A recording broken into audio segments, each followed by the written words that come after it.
വടക്കൻ പറവൂരിൽ ഇടഞ്ഞ ആനയെ തളച്ചിരിക്കുന്നു. ട്രാൻസ്പോർട്ട് സ്റ്റാൻഡിന് സമീപം റോഡിലൂടെ പോവുകയായിരുന്ന ആനയാണ് ഇടഞ്ഞത്.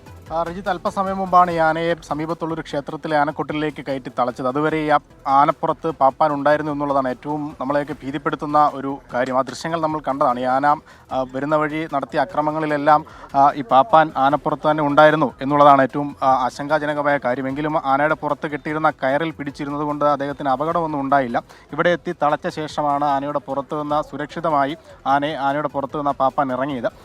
എന്തായാലും ഇതിൽ നിന്ന് നമ്മൾ മനസ്സിലാക്കുന്നത് ഇന്നലെ ഒരു ഉത്സവം കഴിഞ്ഞ സ്ഥലമായിരുന്നു. ആ ഉത്സവം കഴിഞ്ഞ അമ്പലത്തിൽ നിന്ന് മറ്റൊരു അമ്പലത്തിലേക്ക് ആനയെ നടത്തിക്കൊണ്ട് പോവുകയായിരുന്നു എന്നുള്ളതാണ് ഈ സ്ഥലത്തുണ്ടായിരുന്ന ആളുകളൊക്കെ പറയുന്നത്. ആ സ്ഥലത്തേക്ക് ഏകദേശം 12 കിലോമീറ്ററോളം ദൂരം, 10നും 12നും ഇടയ്ക്ക് ദൂരം ആ സ്ഥലത്തേക്ക് ഉണ്ടായിരുന്നു എന്നുള്ളതാണ് പറയുന്നത്. ഈ വെയിലത്ത് ആന അത്രയും ദൂരം നടക്കുക എന്നുള്ളത് അസഹനീയമായ കാര്യമാണ്. ആനയാണെങ്കിലും മനുഷ്യനാണെങ്കിലും അത് അസഹനീയമാണ്. എന്തായാലും അത്തരത്തിൽ നടത്തിക്കൊണ്ട് പോകുന്നതിനിടെയാണ് ആന വിരണ്ടോടിയത് എന്നുള്ളതാണ് ആളുകളൊക്കെ പറയുന്നത്. ഒപ്പം മദപ്പാടിലാണ് ആന എന്നുള്ളതും പറയുന്നുണ്ട്. മൂത്തകുന്നം പത്മനാഭൻ എന്ന ആനയാണ്. ഇപ്പോഴും അതിനെ തളച്ചെങ്കിലും അതിൻ്റെ ഒരു എപ്പോഴും ആന കാണിക്കുന്നതൊക്കെ നമുക്ക് കാണാനാവുന്നുണ്ട്. അക്രമാസക്തനാണ് എന്ന് തന്നെയാണ് പാപ്പാനടക്കമുള്ള ആളുകൾ പറയുന്നത്. അതുകൊണ്ട് അവിടേക്കുള്ള ആളുകളുടെ പ്രവേശനം പൂർണ്ണമായും വിലക്കിയിട്ടുണ്ട്.